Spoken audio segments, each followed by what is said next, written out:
In today's world, you need an amazing website to make a real impact for your company. After all, a good first impression can make or break your business. TheSoftCode.com is your one-stop shop for all your needs. They specialize in professional web design and development. Their mission is to improve their clients' online footprint by creating better user experiences. TheSoftCode.com offer custom web design services, including branding, e-commerce, mobile app development, search engine optimization, and a whole lot more. TheSoftCode.com has a step-by-step process to ensure you are completely satisfied. Visit their website right now and learn what they can do for you. TheSoftCode.com. You are listening to The Brian Craig Show podcast, broadcasting from sunny South Florida. Brian is joined by his wife and co-host, Kathy. Follow Brian on social media at BrianCraigShow.com. And now, Brian and Kathy. Welcome to the program, everyone. I'm Brian Craig, always joined by my wife and co-host, Kathy. Welcome to the program. Kathy and I are in different studios. I'm in the studio and Kathy's on the phone. And I have a cold. I've had a cold all weekend, and it's not COVID. I got COVID tested on Friday because we were getting together with the whole family and everything for Christmas. But I started actually, I guess, Friday morning, I started feeling like I had a cold coming on, and now here I am. I'm at the end of it. And this is the first cold I've had like in 2 years. And of course, anytime anyone has a cold or a runny nose, you think COVID. So you run out and get the test. And luckily, it's negative. But I don't want to give Kathy my cold. So I'm in the studio. Kathy's over the phone in the other room. All right. So Kamala Harris did what was meant to be a softball interview with softball questions on Face the Nation, which is the CBS Sunday political show. And it turned out that the softball question was really just a devastating question. And we'll talk about it here because Kamala was asked the question, what was her biggest accomplishment so far as vice president of the United States? And of course, everyone knows Kamala does not have any accomplishments, right? But the liberals over at CBS News Face the Nation, they just think she's a wonderful woman and, of course, has all these accomplishments that she'll just rattle off. So Harris replied, let me read this to you. She says, well, that is a great question. Okay, now when somebody tells you that something's a great question or I'm so glad you asked that question. That means they don't know the answer. Yeah, they're buying time to think of an answer. Right. Exactly. They're buying time to think of an answer. They have no answer. They're in a panic. Their mind is like, oh, So that's how she starts. Well, that's a great question. I'll tell you one thing. This is Kamala. When I go to an event, whatever it is, and some dad or mom brings their kids, daughters, or sons and says, that's your vice president, and challenges their kids to think about who does what as a way of thinking of empowering their kids to know that they can do anything they want to and not be confined by who has traditionally done what. I think that is one of the things that gives me joy, is to know that might be a possible impact. So she's saying her greatest accomplishment is just being her. Well, and she's not in that position because of anything she did. She's just rode Biden's coattails, and nobody elected her.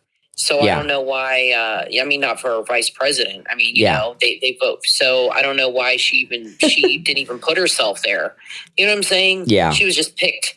For various reasons to be there. But that's not an accomplishment. I'm sure that's not what the person obviously meant. No, it's not. What have you done? What have you actually done? Nothing. Just existing is not an accomplishment. Well, and because we all exist. Barack Obama was the first African-American president. He was elected and reelected. So she's not even at that position. And it's an interesting thing because obviously Barack Obama becoming the first, Barack Obama isn't just the first African-American president of the United States. He's that. But Barack Obama was the first black leader of a major nation in the entire world. There have been black leaders of other countries, obviously, but not of a major country. So that's a big accomplishment.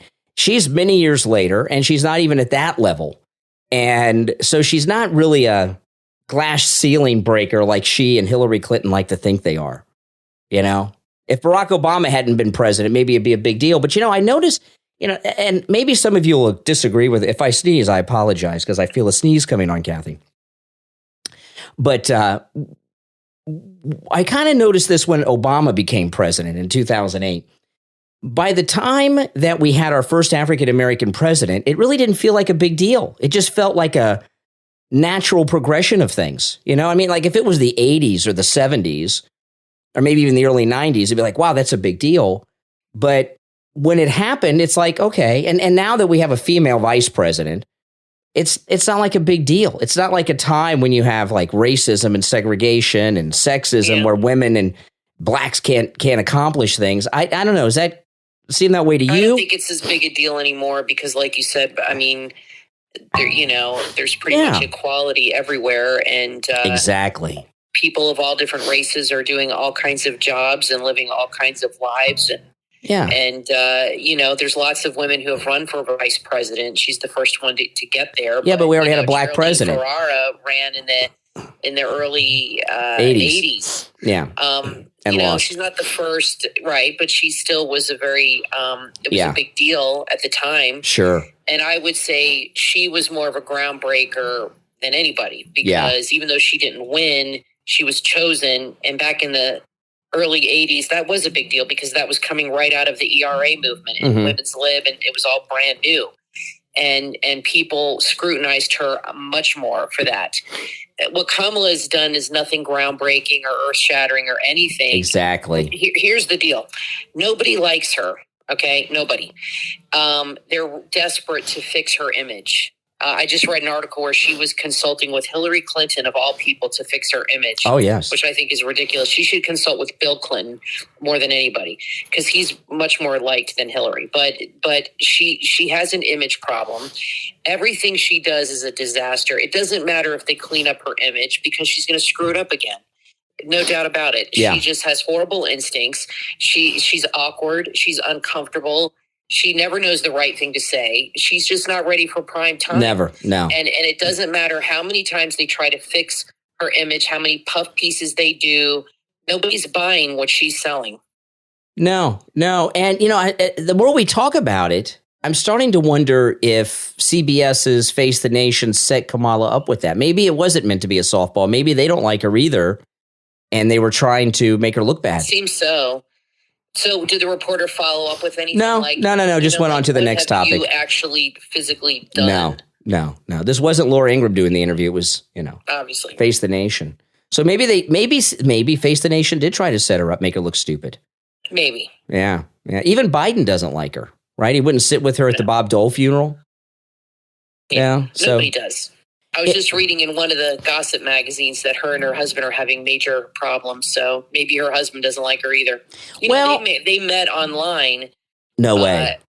I think they met on a dating app. No, come on. Really? I think so. And they dated for 5 months and then, got married, which is longer than you and I went before getting married. But it's pretty unconventional.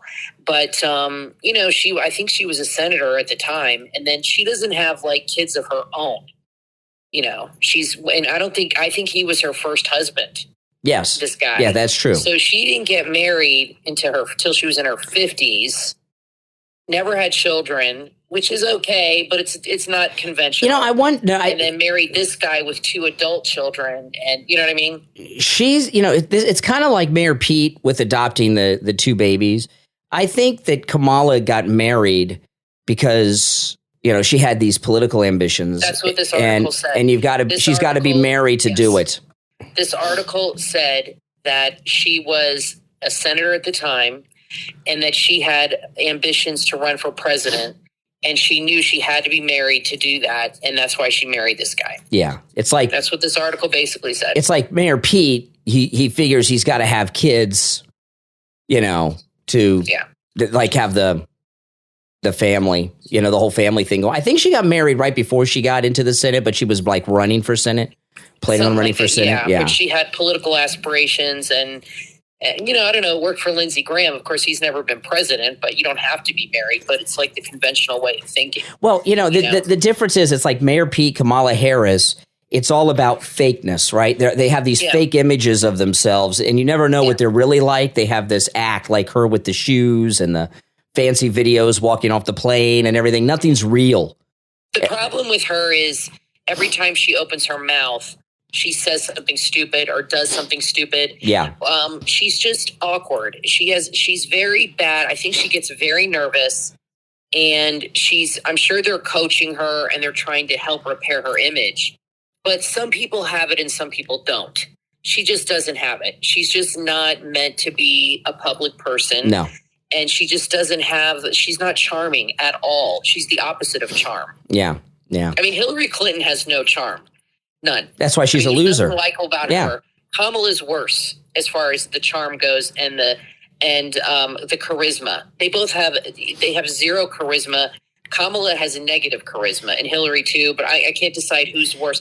Leave in the comments who has the least charisma, Kamala or Hillary. I really like to know who's got the least charisma on the charisma scale. And, I'd love to know the answer. And with Kamala, everybody knows about Willie Brown, and she was dating. She was openly dating a man who was married. She'd go to public. That's what she's known for. She'd go to public events with him, and I just don't think women, even liberal women, don't like homewreckers. Don't like women that like openly date a married man. That's like really, that's a really bad image. And I don't think, remember, she had to drop out of the Democrat primary. She was polling at 1%.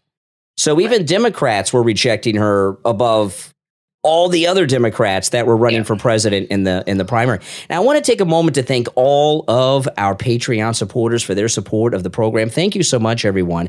And if you would like to support the show, a great way to do that is by becoming a Patreon supporter. There's a link in the episode description and on my website, briancraigshow.com.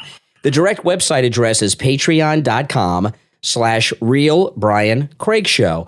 And our top Patreon supporters get a live on-air thank you on each and every episode of the program. So all the names you're going to hear right now, these are our top Patreon supporters. I want to thank Andrew and Connie, Christine, Gary, ETW, Chuck, D, Pamela, Jaclyn, Rick, Rich, and Nick.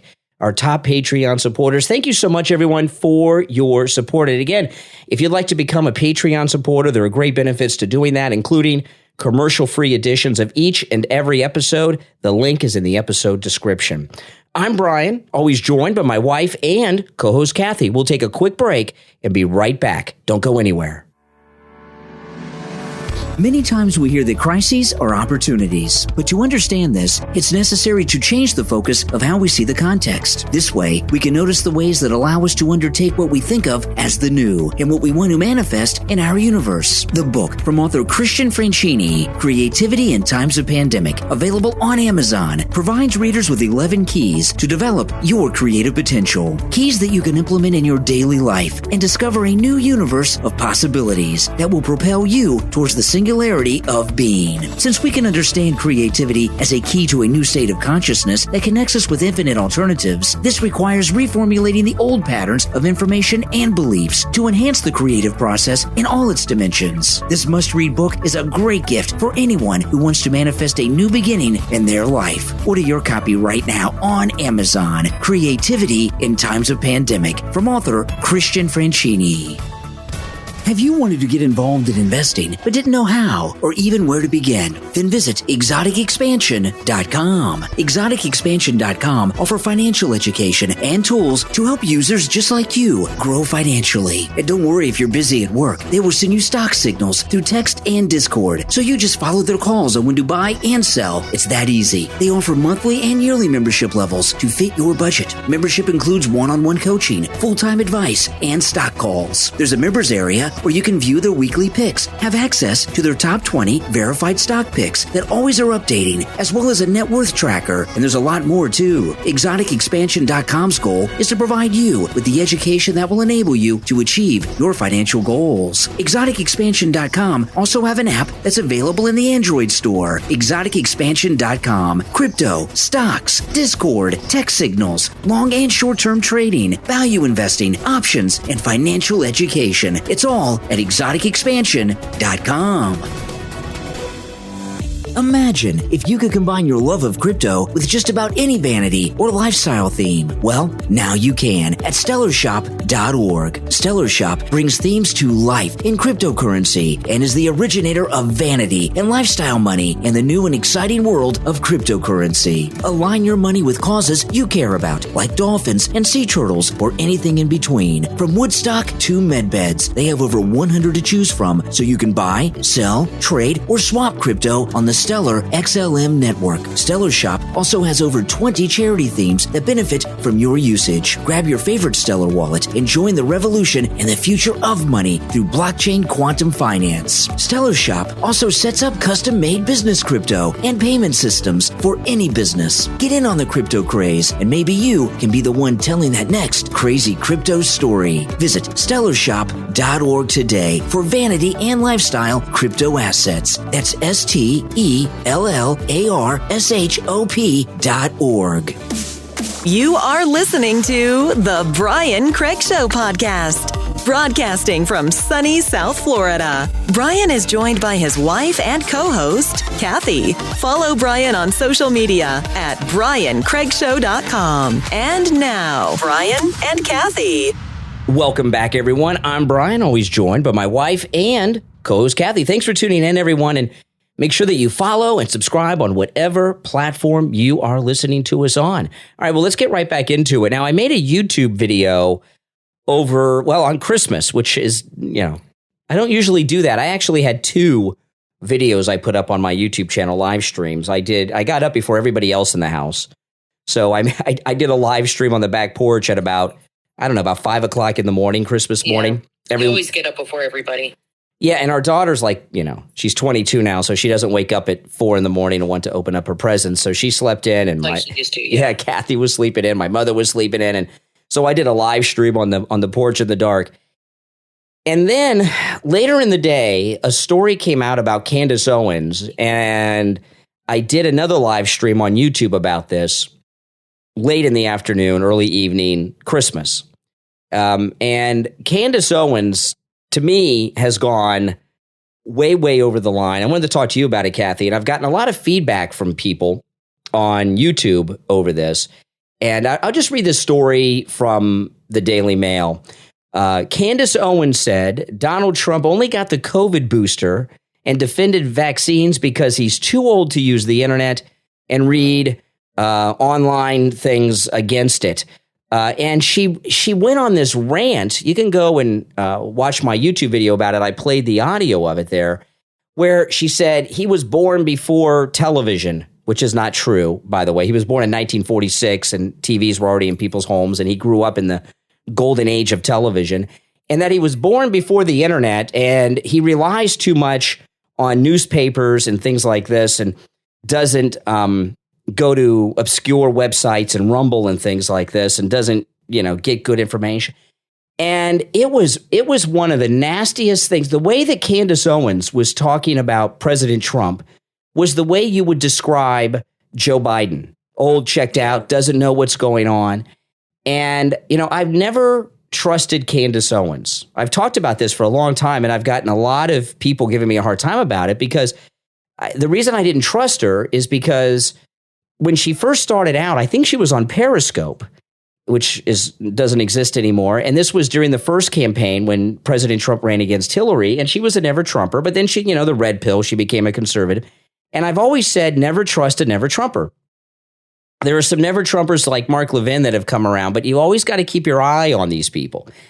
And Candace Owens went to work for Ben Shapiro. And I told you guys then, I said, there's something that's, Ben Shapiro's a never Trumper. The people around him are never Trumpers. Something's going on with this. And the way that she talked about President Trump, I was upset about it a lot. I still am. It was so inappropriate. Well, the first thing I thought of when I heard it was that she sounded like AOC. Yes. Talking like, how people that are older shouldn't have opinions. There's the old expression, with age comes wisdom. Absolutely. And that's very true. And she has yet to gain that wisdom. And I think Candace Owens, I used to like her, but I think her ego has gotten way out of control. Whenever I see her, you could just tell by the way she carries herself and the way she talks that she's very in love with herself and just thinks the sun sets and it rises and sets around her. I mean, look, she's entitled to disagree with Trump on this. We're all entitled to our own opinion. For me, this isn't so much about her disagreeing. I don't care if she disagrees with him or not. She can decide for herself and talk to her doctor, which she wants to do. I've always said that. But I don't understand her need to insult him. I don't understand her need to be nasty and rude. But Trump insults people too. So maybe she feels that she's just giving him. But, the thing that bothers me is her fame and her whatever status she has is because of Trump. That's right. She was a never Trumper. And then all of a sudden she says, I just had an epiphany and now I love Trump. And it catapulted her to much higher levels than where she was. That's in a very quick time. And she's making a lot of money and has a glam squad and everything, all because of Trump. Yeah. And now she's just throwing him under the bus. She could have said in a much nicer way, look, I respect him. I just don't agree. We have different sources of information. I would like him to read what I've read and be open-minded to that. But, I'll respectfully disagree. A lot of very rude and nasty. I've gotten a lot of. There's a little Ben Shapiro in there. Yeah, I've got a lot of feedback on YouTube from my video on Christmas over this. And a lot of people are missing the issue. It's not that she's disagreeing with him on it. It's the way she went about it, like you said. Exactly. She basically said he's too old. He doesn't understand. She was also, not only was she talking about him like he's Joe Biden, old and checked out, it kind of reminded me of when Katie Couric interviewed Sarah Palin. Like, what do you read? Where do you get your worldview?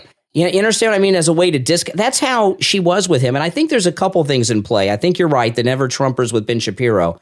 But also her husband runs that social media app Parler, which was going to be a big deal until it was announced that President Trump's social media platform, Truth Social, is coming around sometime early next year, right after the first of the year.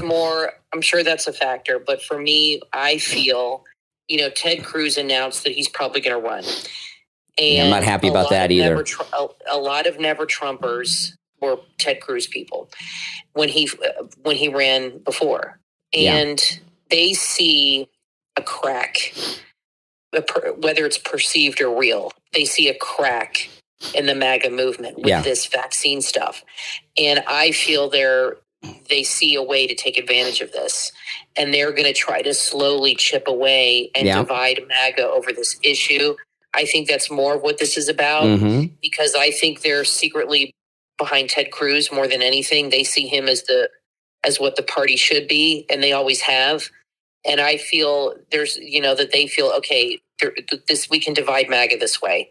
This is what we can do. And I feel they're laying the groundwork to do that, and you're going to hear a lot more of this over the next few years because they want to break MAGA into two factions and divide MAGA because that's the only way in their mind they can defeat him because MAGA is so loyal to him, but they feel they see a crack now, and I think they're taking advantage of that. I think that's what this is all about more than anything is their plan to lay the groundwork for Ted Cruz. Yeah.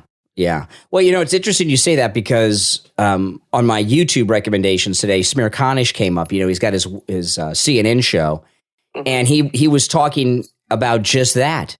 Has Trump lost touch with his base? Is what Smear Kanish was talking about. You're going to see this everywhere, and whether the division is real or not, the media is going to run with it, and they're going to give the impression that it is real. Whether it is or not, they're going to give that impression that it exists. There's a true division, and people, we've seen how people on both sides can be very easily manipulated and easily swayed. It's not that hard to do. Yeah. And, you have to be careful. And they just want to get people to think twice. And what they're hoping is to appeal to the people in MAGA that are against vaccines. But, I read an article the other day. I can't remember what it was from. But it was like the New York Post or something, and they did a study, and they said most people that are not vaccinated are not MAGA. It's young people. It's high school, and it's college kids, and that's what's driving these variants and spreading the variants around. It's mostly college kids that are, or younger people that are refusing to get vaccinated because there's a lot of fear over issues affecting your fertility and things like that. Well, the debate is over. The debate is over whether or not there should be a mandate. And President Trump has said anytime this came up, including, by the way, the interview that he did with Candace Owens, he said, I'm against mandates. Okay. I think if he sticks to that, I don't think it's going to be a problem for him. But you know what I mean? If he comes out and says, look, decide for yourself, but I will never impose any kind of a mandate on any business or any government entity. I will never do that. I think if he sticks to that tactic, he's going to be fine. Yeah. Because most people I've talked to that are against the vaccine, they're fine with that. They're like, look, as long as he doesn't force us to do it, like what's happening now, they're cool with it. They're like, he's entitled to his opinion. So am I. They just want their opinion respected. Nobody wants the government to be able to make medical decisions for you. That's wrong. And there's people that are losing their jobs and their livelihoods over these mandates because they just refuse to let the government tell them what to do. I think is in that regard. And I think as long as he sticks to that no mandate policy with the vaccines and things like that, I think he will be okay. And you know what? If he runs again, he's not going to start running. He probably wouldn't even announce it until next year, around right after the November elections. So he really wouldn't kick off his campaigning if he was running until like 2023. So it's like a year and a half away. But you know what, Kathy? This really, people out there that are Trump supporters, this tells you a lot of things. And one of the things that it tells us is what President Trump is up against, right? There's these never Trumpers in the Republican Party are deeply embedded. And Candace Owens, either she was always a never Trumper or she has been co-opted by them, whatever it is. But, we have got to stay strong and united and really be on the alert when things like this happen. Listen, we're going to take a quick break. When we get back, there's a lot more to talk about. Don't go anywhere. I'm Brian, always joined by my wife and co-host Kathy. Back right after this. Many times we hear that crises are opportunities, but to understand this, it's necessary to change the focus of how we see the context. This way, we can notice the ways that allow us to undertake what we think of as the new and what we want to manifest in our universe. The book from author Christian Franchini, Creativity in Times of Pandemic, available on Amazon, provides readers with 11 keys to develop your creative potential. Keys that you can implement in your daily life and discover a new universe of possibilities that will propel you towards the singularity of being. Since we can understand creativity as a key to a new state of consciousness that connects us with infinite alternatives, this requires reformulating the old patterns of information and beliefs to enhance the creative process in all its dimensions. This must-read book is a great gift for anyone who wants to manifest a new beginning in their life. Order your copy right now on Amazon. Creativity in Times of Pandemic from author Christian Franchini.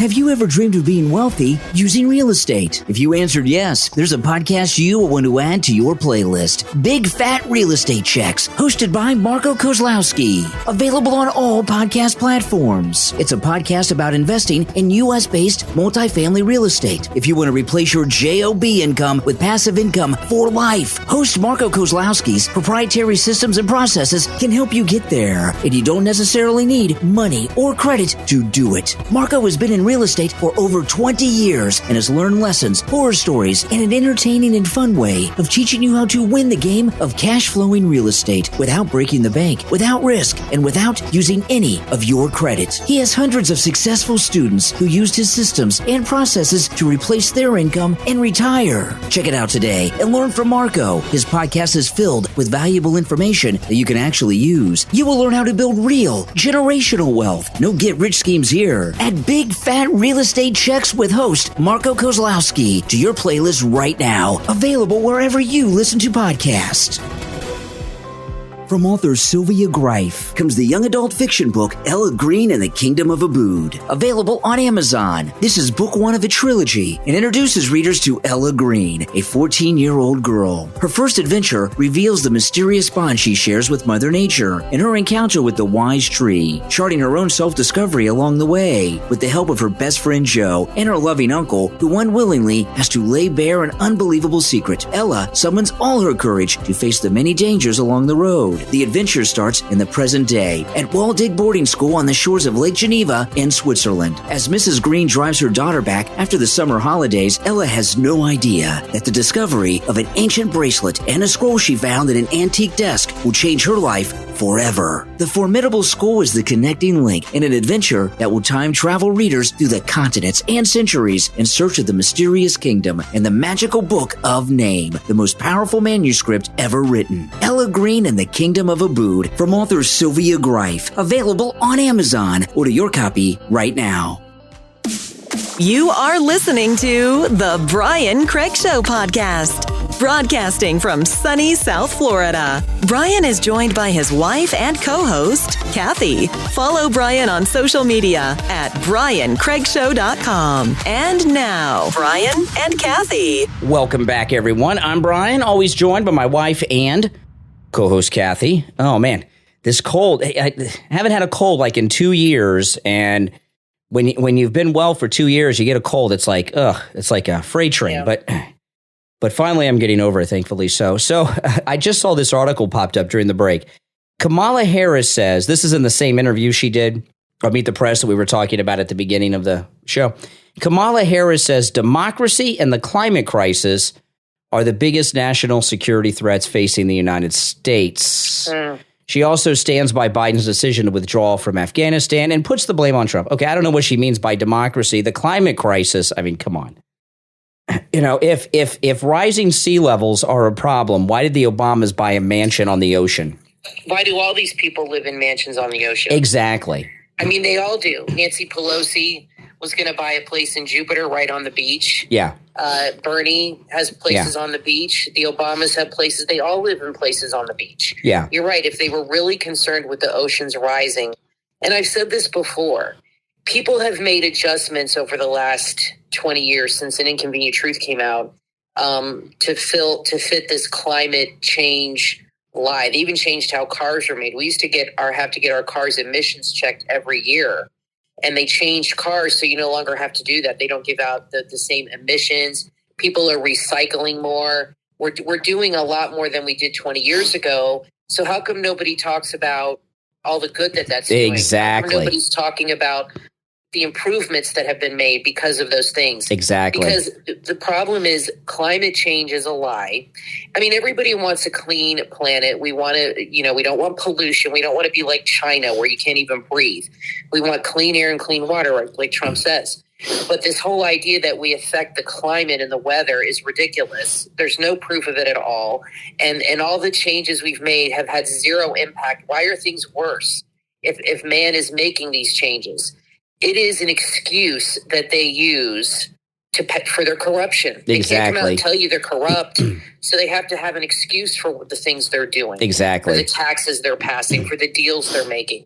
They have to have a reason to say, well, it's because of the climate this, climate that. In California, all those fires they have are set by arsonists. They're not because of climate change. They just arrested some guy last month. He set 4 fires in California. And the problem is, because I have a friend who lives in Utah, she said they have this problem in Utah. They won't allow them to clean the forest floor, the environmentalists. They won't allow them to clean it out anymore. So the wood dries. It's like kindling. Yeah. And it's very dry in those areas. And you have people that are setting fires to it's not climate change. Mm-hmm. It's a lack of cleaning out the forest like they used to do. And it's because people are actually going there and setting fires.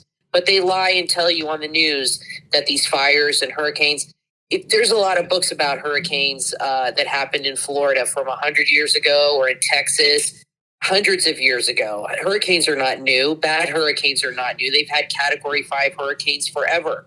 It's not because of climate change. They've been around forever. Yeah. But whatever. It's just a big lie. Well, it's an industry now. And, it's the whole green thing, whether from electric cars to everything else. You guys know the whole list. I'm not going to go through the list. It's big money. So it's big money and big donors to Congress, and that's why they push it so hard. And if it was a problem, we'd be concerned about it. Living in Florida, we are on a peninsula surrounded by water on three sides. Right. So if the ocean was rising, that wouldn't be very good for us because that's where our house is, right? That's where we live and work and everything else. So believe me, if it was true, I live like 3 feet above sea level. Exactly. If it were true, I would be talking about it all the time. Believe me, I'd be very concerned, and we'd probably move out of Florida. My dad has been in Florida since the 60s. He moved here since in 1960 or something, or maybe the late 50s. He went to University of Miami. He's lived here since the early 60s, and he's always lived on the water. I grew up in Fort Lauderdale, and he lives on the water now. And he said, I've never seen anything change. Nothing's rising. There's nothing happening. Nothing, it's not at all like what they're telling you on the news. But people up north that don't live here, a lot of them believe this stuff that's happening. Look at California. They're on the coast too. All those millionaires live right on the coast. Exactly. They live right on the water in Malibu and all this stuff. Exactly. They're not worried about erosion. They're not worried about things like that happening. Why would they have $1 million homes there if they were? Now, the creator around of private jets. Yeah, exactly. The creator of the 1619 Project has come out and started talking about education. And, the 1619 Project, we get sidetracked on it too much, but they're trying to 1619 is when it's been documented that the first slave from Africa was brought to the New World. And they're trying to change the official date of the founding of the United States from 1776 to 1619. And that's to blame us for, the slavery, which we ended. Yeah, in the 1619, a lot, you can't go after reparations for the United States when it was here a long time before there was a United States. Well, 1619 is a year before the Pilgrims arrived. Yeah. So I don't know is that even true that they were bringing slaves over? There was hardly anybody here. That was from Europe. I don't know, but that's the whole purpose of the 1619 Project is. So anyway, she started talking about. She was on an interview, and she was talking about all these parents in Virginia who have gotten involved with the school boards and everything. And she says this. She says, this is the founder of the 1619 Project. I don't really understand this idea that parents should decide what's being taught. I'm not a professional educator, she says. I don't have a degree in social studies or science.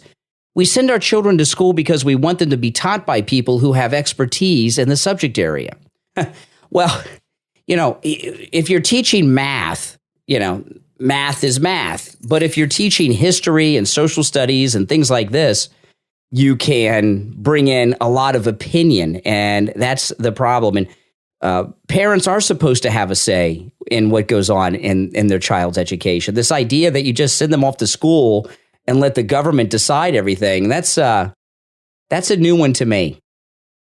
Well, I understand what they're saying. You can't have every parent deciding curriculum because you're not going to agree on anything. But when this was all going on. I remember when I was in middle school and back then was the big controversy was over sex education and teaching that in schools. And I remember that being on the news all the time when it's something controversial. But see, that was something you could opt out of.